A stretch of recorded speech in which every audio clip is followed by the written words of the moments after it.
So, welcome to another episode of Behind the Dreamers with the Starter Girls. I am Jennifer Loading. And I'm Brianna Drelas, and today we are talking to the dreamers, the creators, achievers, and the magic makers.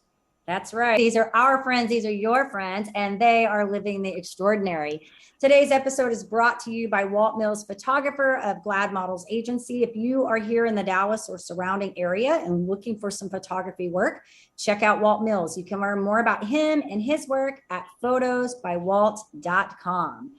All right, so we are super excited. We have an amazing guest on here with us today, Keri Cooper. So, Keri, we're so glad to have you here today. She's the owner of Keri Cooper Holistic Therapy. She counsels teens and works to give them the tools they need to navigate life. She takes a holistic approach to therapy, looking at the whole person, not just their symptoms. She's also the author of a book that she is showing us in the back.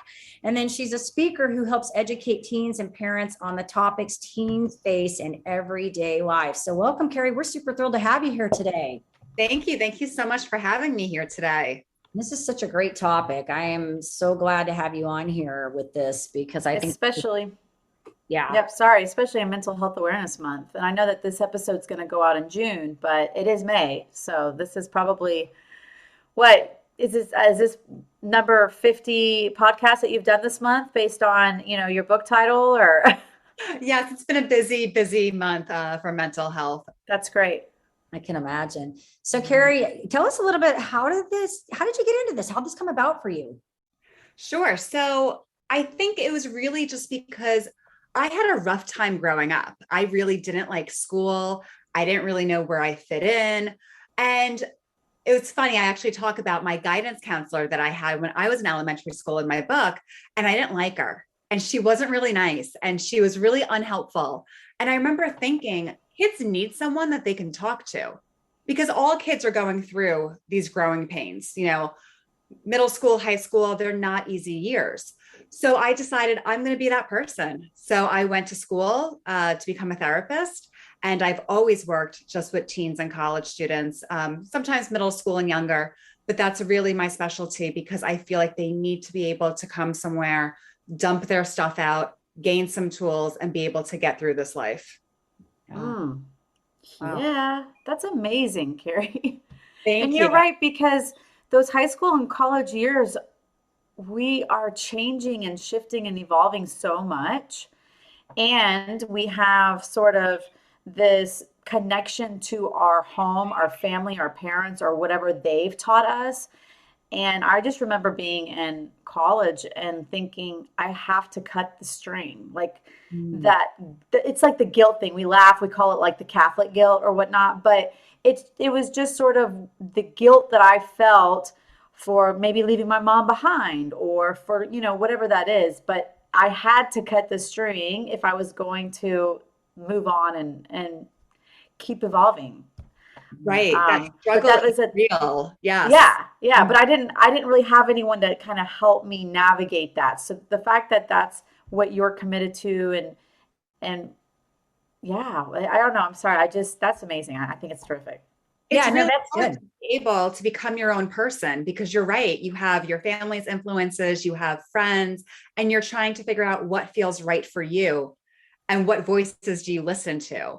And the reality is you have to be able to find and listen to your own voice unless you're never truly going to be happy. You can't go into a career because somebody else wants you to. You can't be in a relationship because somebody else thinks it's a good idea. You have to really, figure out what's good for you. Yeah. Well, and I was going to say to add to that, because I'm a parent of teen adults. All of mine are now officially 18 and up. Yes, we got them to adulthood. Yes. And I said this, Brianna's heard me share this before. I say some of the most difficult years have been that in between stage of teen to adulthood. You feel like they all go through stages. And I remember the terrible twos, and I'd say like the terrible threes and the fours too, because some of them didn't have terrible twos. They got to 3 and 4 and became terrible, right?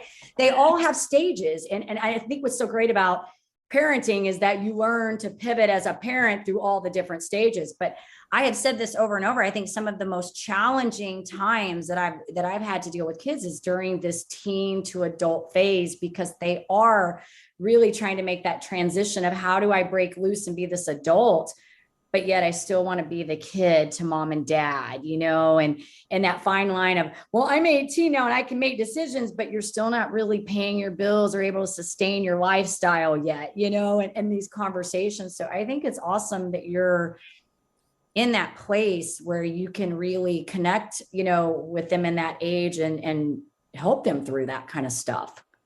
And what you just said is so true for parents. You're pivoting at every single age. So right when you think you got it down, a whole new set of issues come in and you have to relearn the whole thing.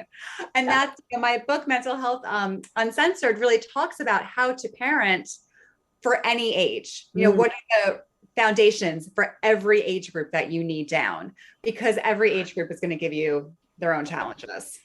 Yeah. And each kid will too, right, Brianna? I mean, that's when you think you got through one and you're like, oh, I got this. We made it through, that. Then the next one comes and goes, wait a minute. No. I'm not going to be like the one before. I'm going to be different on you again. Absolutely. Yeah, it's amazing how all of their, and why wouldn't I think this is the case, but all of their personalities are so unique. Mm-hmm. And I actually thought, as a parent, I'm like, I parent the same with each one, but I don't. I don't parent the same with each one because they all have different personalities, and it's not a one size fits all deal. I'm so happy you mentioned that. I have 4 children as well.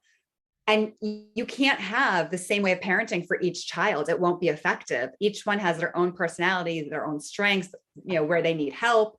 And also that even goes in with rules. You can't just make blanket statements many times because every child really needs something different. Yeah, it's like, but that's not fair. That's not fair. Well, she's a different child. Like she's different. Like, and that was the other thing. Like my mom, well, I always have to be fair. And I'm like, oh my God. Like, but now I'm a parent and I used to think I'm going to be fair or whatever, but it's not even about that. Like I'm so beyond that at this point because, and I'm glad that you're affirming it's okay that I parent differently with each kid. You absolutely have to. And you have unique relationships with every single child as well. Yeah. Agreed. I would agree with you all on that one too. And that is, I think, a learning moment when you get to that place where you go, yeah, you can't really do the same thing with everyone. They don't all respond the same. You may say one thing to one child and they take it completely different. Whereas you say that, I laugh in our house because my girls are very quiet and they're thinkers. They process a lot in their head. My son's a lot like I am. So we just go at it all the time. I mean, it's just ping, ping, ping, ping, ping. But he's all, like, who does he call all the time? Who's he going to be checking in with? Who's he going to be like, hey, if this is going on, I'm calling mom, even when I don't want to hear it, who's he calling? Mom, So I do think, yeah, you have to respond very differently to them and really learn to navigate differently with each one through the different phases. But I'm just thankful. I don't know how old yours are, Keri. I'm just thankful that we survived long enough to get them to adulthood. I'm still all over the place with my ages. I have one who's in high school and my youngest is in 2nd grade. Gotcha. That's mine. Oh.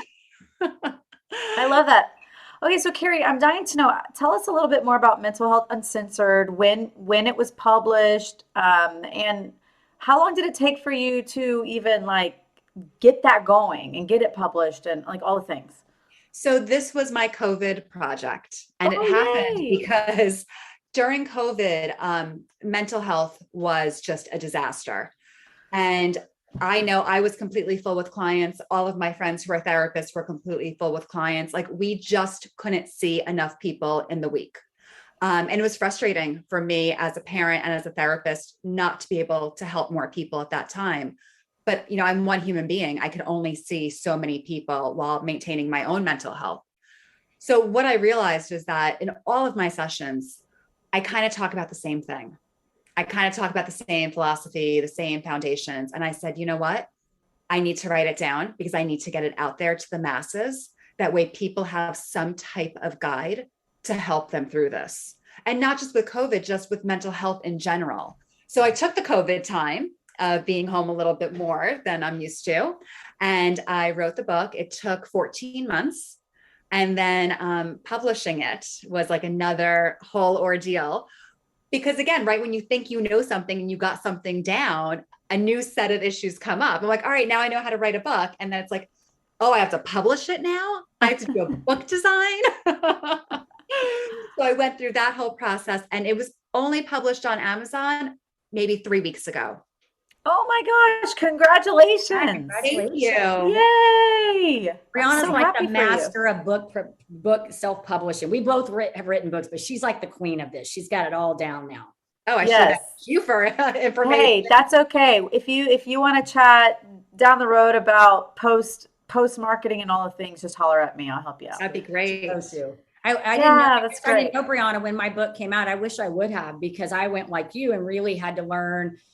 I'm sure Brianna did too. We all do. We have to learn along the way, right? Like, but now it's funny because, you know, in hindsight, I'm like, well, I kind of missed that. I kind of missed that, you know, and if I'd have known this, I'd have done that differently. But, you know, it is what it is. So I'm excited that you got it out though, because Yeah. like you, I think it is a much needed thing. And yeah, I mean, we have enough issues with mental health outside of what's been going on. And then during COVID, you're right. You know, just, I know somebody that committed suicide during COVID, you know, and so it is definitely, it's a much needed, there needs to be more conversation about it, I think. And unfortunately, it's not going away right now. Like, we are still in the throes of all of this.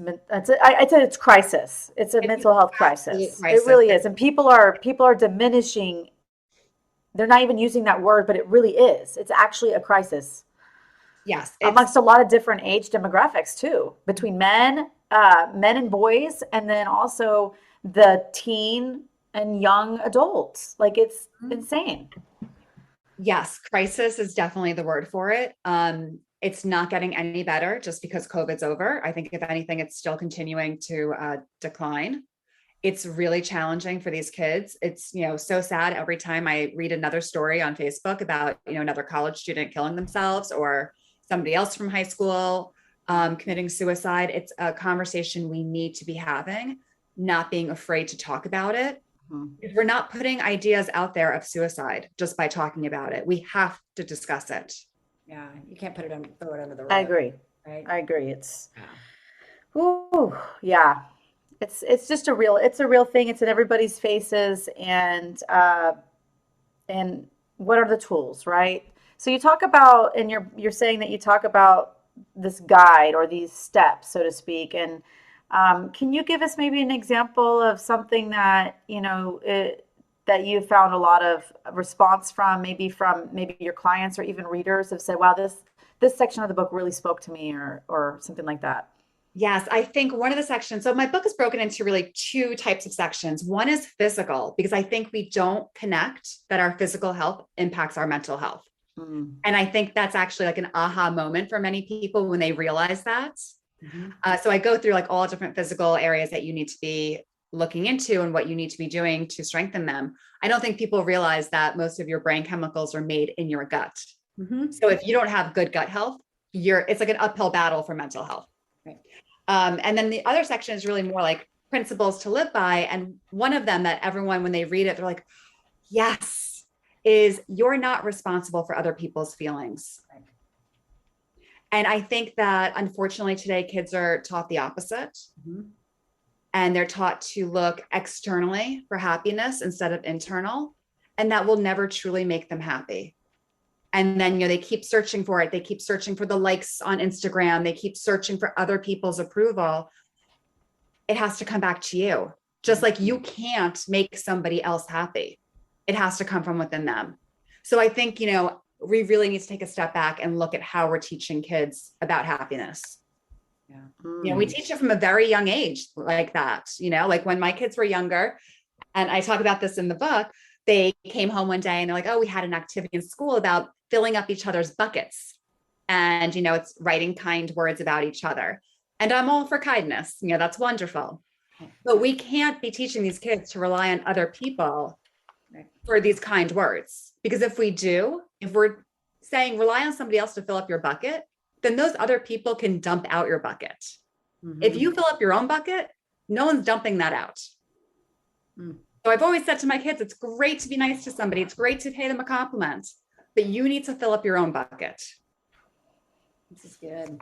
I'm writing that down because I'm gonna be Yeah. telling that to my 6th grader today. Fill your bucket. Fill your own bucket. Right. No one else could dump it out then. It's Well, great. and I think that I like this part where you're coming from this holistic approach, because I feel like you and I are speaking the same languages to a different demographic, because this is really a lot of what I do in my coaching. It's not, I feel like coaching is therapy. It's what I feel like, because when I work with clients, they always come to me for a specific reason. Most of them are entrepreneurs, so they're coming to me because they want to build their business. But as we know, my saying is always, how you show up in one area of your life is how you show up in all the areas of your life. And in order for all the areas to work right, you have to get right with yourself. And that's both physically and mentally, both aspects. And so when you talk about like gut health, yes, 100%. You cannot be healthy in your mind if your gut is not right. That's the whole gut mind body connection thing. And I speak from that because I've reversed a condition, and I had to do that. I did it physically by changing the way I was living my life in eating and diet, that form. But I also had to change the way I was thinking, because that wasn't enough to just change the diet. And so it's really this intricate puzzle that you put together, right? Like, to make the person whole. But when you work on that, then yes, you become independent of everybody else's thinking and and looking for that confirmation and existential, all those, those outside things. Like, I always joke and say, people think, I get a better job, I get a better car, I get a better boyfriend, I fix the boyfriend, right? Get my kids right. I get skinnier, I get my hair cut, all these existential things that we're going to be happy, only to find out that we're really not happy. Right. I see that a lot with, my high schoolers who are applying to college. And it's like, once I get into the college of my dreams, right, I'll be happy. And then they get in and it's like, oh, I don't really feel different. And then they're disappointed because they thought that was the key. Or once I make, this position in this sport, I'll feel happy. And you can't keep on relying on the outside. Nothing is going to happen in your life that's going to be this moment of, now you're happy. Now it's there. It has to come from inside. Yeah. That's a hard concept for people to understand, even adults. Like, what does that even mean? How do I do that? How do I do that? Concept. You have to kind of start figuring out what makes you happy on a daily basis. Mm-hmm. It's about the small stuff. Mm-hmm. What do you enjoy doing daily to bring joy into your life? Not waiting for this bigger moment. I don't know if you've seen the new Disney movie. Actually, it's not new. It came out during COVID. I've been referring it to my clients. I'm like, you have to watch this movie. But Disney put out a movie called Soul. And it talks about this exact issue, about really finding joy in the small things and not thinking some big achievement's going to change your life. And every kid that's watched it is like, oh, I see, I get it. Yeah. It is a hard concept. It took me 40 something years. It took a crisis in 40 something years for me to get out of always looking for that existence. Well, for me, it was success. I was talking about success and crisis. It was always about conquering something. Like, if it wasn't in a place where I was conquering an achievement, within in my organization or my team or something on that respect, then I was going through some crisis, and then I'd conquer that. And I always talk about how the emotion you go through on both of those is very similar. You have the high, and then you have the depression afterwards. How do you top it? How do you top this? You got to find something else to top it, right? There is nothing. And so, it's very hard for a lot of people to really grasp that, and so a lot of people that I work with, that's one of the very first things we do is I start having them track their small wins. Like, every day, start looking at what are you grateful for and what's your win for the day, because in that process, that's how I learned to really start appreciating things, getting more in alignment with appreciating the journey. We want results, we want to win at things, and we want to have this ultimate victory. But if you're stressing the entire time you're running to that victory line, and if you're coming off and having massive depression at the end of it, what's really winning? How are you winning? That's not really winning life, right? It's a moment of fleeting excitement that you lose, and so I'm with you. Mm-hmm. Get those wins, go for them. This reminds me of, I'm a musician, Keri, and I coach independent artists inside their music businesses. I do online business strategies. I help them with their music careers. And one of the things that I coach on and talk about a lot is that crash and burn. It's like, you get the big gig and you think it's everything, and you practice and you rehearse and you get ready, and then you perform, and it's like this massive high, and then the next day it's like this massive crash. Yes. And then they're like, and then again, it's what you're saying, it's like they're relying on the external, the audience appreciation, the screaming, "You're so amazing, oh my God, I love you," right?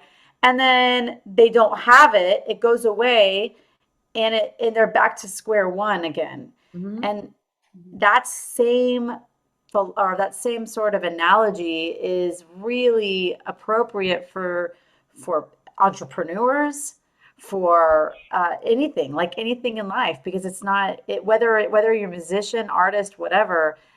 Everyone has like that thing, like, oh, like you just said, I'm gonna get in the college of my dreams, or I'm gonna get that job I want, or I'm gonna become this or that, or I'm gonna make $1 million, or I'm gonna right. So Right. I'm going to get married. I'm going to have kids. Life will be better. They're going to then. be perfect. Right. yeah. I'm gonna buy a house. No, they're not. No, you guys are so right on so many levels with this. It is. And I think it's a journey, but I love that you're talking about this, because I think kids, the young people, they're so impressionable at this age. And, it's like we had a girl come on our show a few weeks back, with Revigen. She's a young, in her 20s, just graduated from college, and she and her sister created a mental health platform for young millennials to come in and get mental health. And we were talking about that, Brianna, how she had this, like, she was out of the country. I guess I can't remember what she was doing. She was like an intern or just traveling, but she had this wake up call, when the pandemic hit, that she had to come home, and she realized, like, what is she doing all this for? And so growing up in an environment where her parents were entrepreneurs, they were always taught to suppress their feelings, and really just, it was all about business. And so she and her sister created this platform to be able to address these, issues with young people on mental health awareness and stuff. And so, yeah, I think what you're doing is remarkable. And I think it is a much needed topic. And, if people can, they can catch this earlier, then great. They don't have to wait till they're in their mid 40s, pushing into their 50s to go, okay, now I've gained the wisdom to say, life is not, this always about winning these things and being miserable along the way. It's about embracing the journey and relishing the little wins and the moments, and really coming back to going, hey, what happened today? Maybe you didn't get this stellar win, but you met some incredible person that you might have never met had you not put your foot out there and been opening to, like what we're doing right now, having this conversation with Keri. Absolutely. I definitely see a synergy too between Revigens and what Keri's doing. Oh, So yeah. we should connect them for sure, because it would be really neat I definitely feel like there's something there.